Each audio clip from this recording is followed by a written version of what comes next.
And here we go.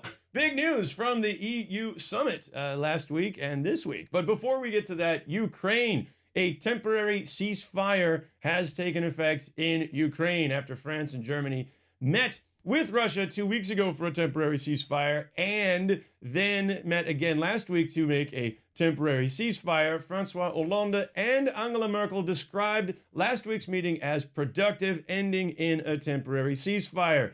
Vladimir Putin responded by saying, "Yeah, I'll see you next week." Encouragingly, the French and German leaders also invited the EU foreign policy chief, Francesca Mogherini, who in theory it's her job to do the negotiating. But if all goes well next time, she'll get to sit at the big kids table. And if she's really good, she can clean up that, she can totally follow up and clean up that accidental amnesty that Merkel and Hollande gave to the rebels who shot down Malaysia flight MH17. Anti-terror measures were a hot topic last week at the EU summit in Brussels, with some officials proposing sweeping new powers for spy agencies, like in the US. Now the ones spying on Angela Merkel's phone calls will no longer only be the NSA, but maybe her own neighbors, like the Greeks. Partly in response to the overreach of US spy agencies, the Obama administration is now proposing to roll back some surveillance powers given after 9/11, encouraging the EU to follow his lead. But then two Danish asshats had to shoot up a free speech event in Copenhagen and ruin it for everybody. Say hello to new sweeping security measures. The Copenhagen shootings helped justify things like France's new ruling that displays of religious devotion should not be allowed in public. You know, it's like that slogan that pops up now and again, sometimes on a billboard, about how religion is like a penis. Only in this case, religion is like a penis. It's okay to have one, and it's okay to be proud of it. But if I point out that waving it around makes you kind of a dick, don't shoot up a cafe full of free speech advocates, because it only proves our point. The other big news from Brussels was Greek Prime Minister Alex Tsipras' first EU summit, after Tsipras declared that the Troika is over and then immediately reversed himself in agreeing to meet with the Troika. The other EU leaders said, "You have passed the EU flip-flop initiation."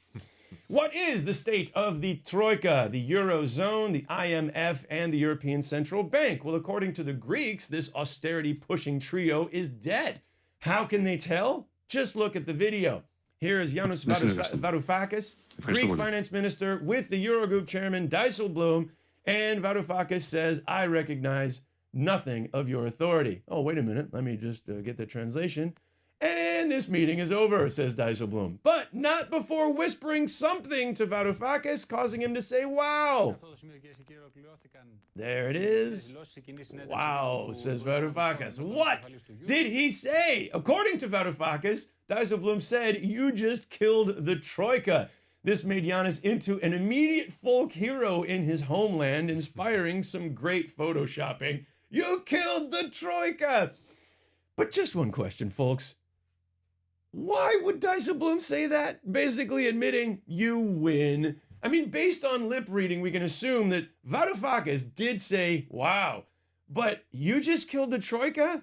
That's less likely than any of the following options that Dijsselbloem could have said. He could have said, "You are not invited for snack time," or "You'd better be careful or I'll call Mutti Merkel," or "I hope you like the drachma, Baldy." But one other question that's been bothering me. After Tsipras said he rejects the legitimacy of the Troika, he is doing a good job of meeting with them, except for one, the IMF. Granted, Christine Lagarde is not even part of the EU, but isn't that exactly why Alex Tsipras should be meeting with her? Couldn't he convince her with his youth, with his open collar, with his Mediterranean appetites? He has certain assets that these other guys don't have.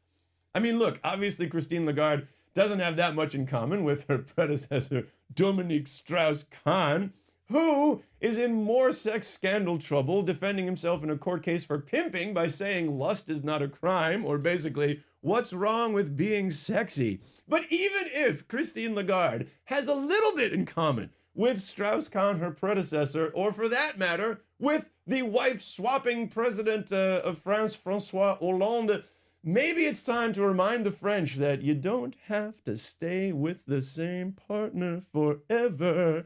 And then you can say the Troika has split up.